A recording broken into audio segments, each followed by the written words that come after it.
सोनू किन्नर एक ऐसे वर्ग से आती है जो तीसरे वर्ग से है, लेकिन अपनी आवाज को उठाने के लिए लगातार वो दिल्ली, जयपुर और देश के हर कोने में पहुंचती हैं। और वो पढ़ी लिखी है, लॉ ग्रेजुएट है और संविधान के तमाम आर्टिकलों की जानकारी रखती है।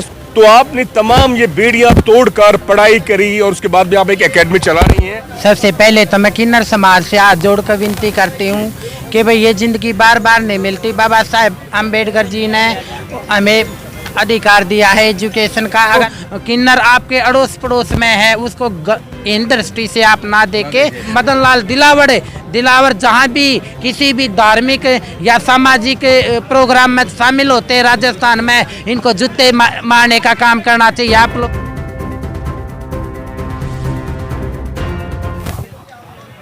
नमस्कार, मैं डॉक्टर महेश वर्मा और मैं इस समय मौजूद हूँ जयपुर के शहीद स्मारक पर।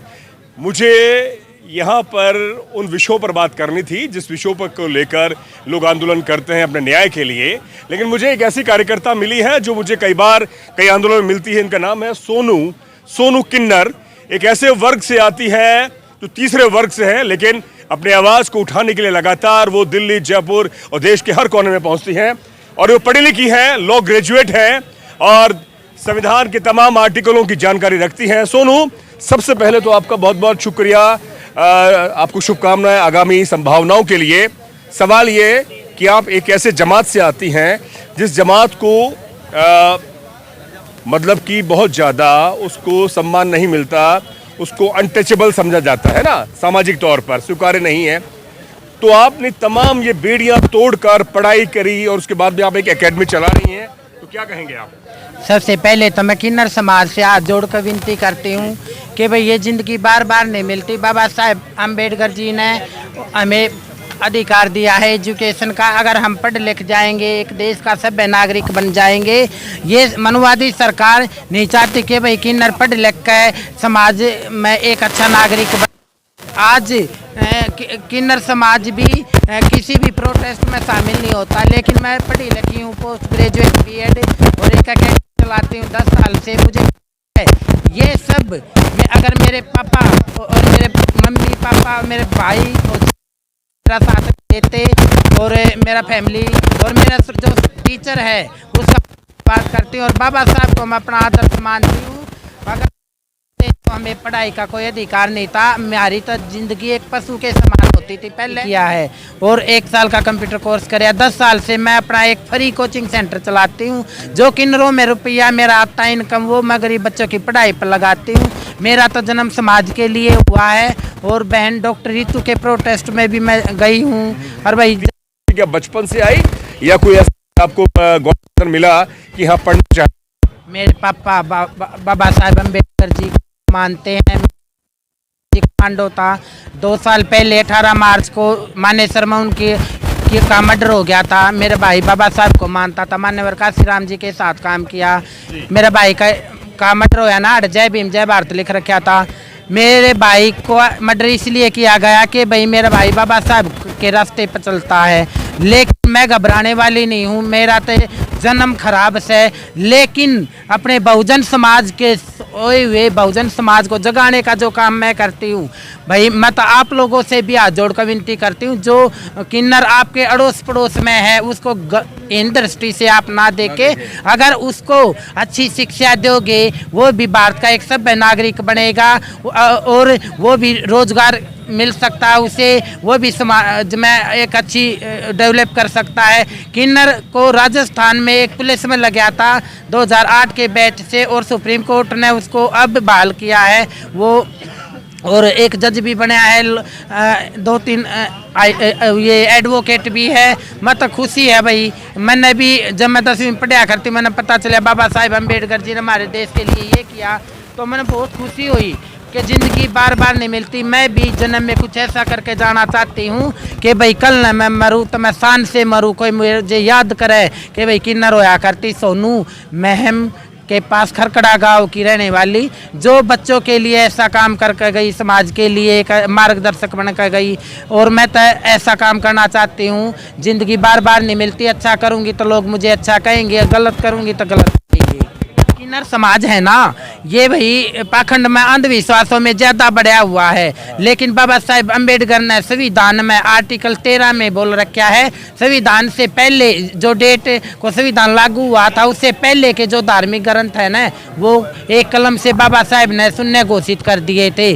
ठीक है, और अगर आप पढ़ लिखोगे ना तो आप अपने लोकसभा, राज्यसभा, विधानसभा में आपको प्रतिनिधित्व मिला हुआ है।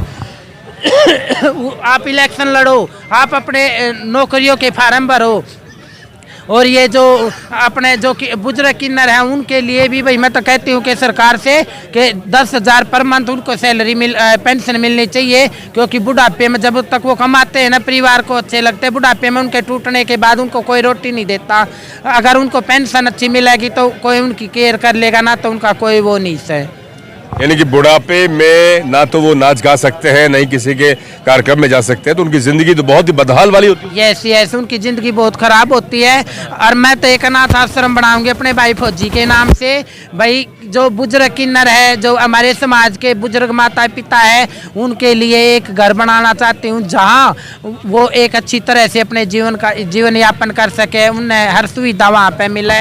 और सब साथियों से हाथ जोड़ कर विनती करती हूँ कि डॉक्टर रितु जो 186 दिन से DU गेट 4 आर्ट फैकल्टी पर बैठी है, उनके साथ भी बहुत गलत हो रहा है। जो रोहित वेमुला पायल तड़वी के साथ हुआ था, ये मनुवादी चाहते हैं कि हमारे समाज का जो एजुकेशन में हर फील्ड में बड़े ऊंचे ओहदे पर पहुंचता, उसको ये अगर लड़का होता या तो अपनी बेटी की शादी कर देते या फिर उसे रेप केस में फंसाते हैं। अगर बेटी होती है तो उसको ये टॉर्चर करके नौकरी छोड़ने के लिए भी बस करते हैं। हमें घबराना नहीं चाहिए, संविधान के तहत हमें इन मनुवादियों का डट कर सामना करना चाहिए। और सबको एक झंडे, एक बैनर के साथ हेमलता बैरवा जो मनुवादी बीजेपी सरकार राजस्थान की, जो प्रेमचंद बैरवा है और मदन लाल दिलावर जहाँ भी किसी भी धार्मिक या सामाजिक प्रोग्राम में शामिल होते हैं राजस्थान में, इनको जूते मारने का काम करना चाहिए आप लोगों को। क्योंकि संविधान में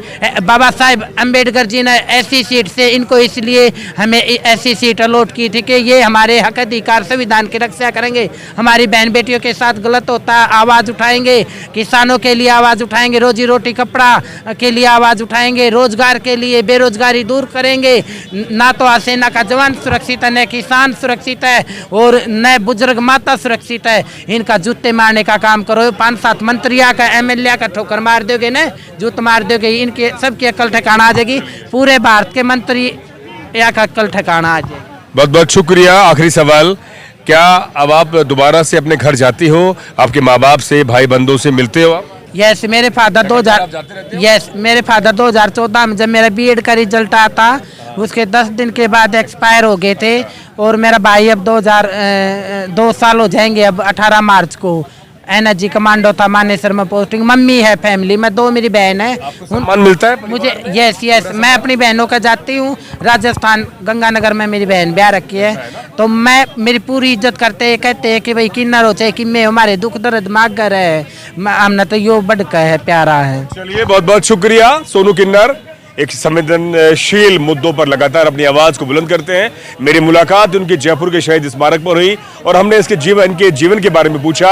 और खासतौर उन्होंने कहा कि जब तक आप जागरूक और सचेत नहीं हैं तो आप एक अच्छे नागरिक और एक अच्छे मतदाता भी नहीं बन सकते। उन्होंने कहा कि हेमलता बैरवा और तमाम सरकारी अधिकारी कर्मचारियों के साथ जो जिस तरह से सरकारी आदेश अनुसार दमन हो रहा है, उसके खिलाफ हमें आवाज बुलंद करनी चाहिए। और उसी के तहत तमाम लोगों ने अपनी आवाज को बुलंद किया और सोनू किन्नर भी उनमें से एक है।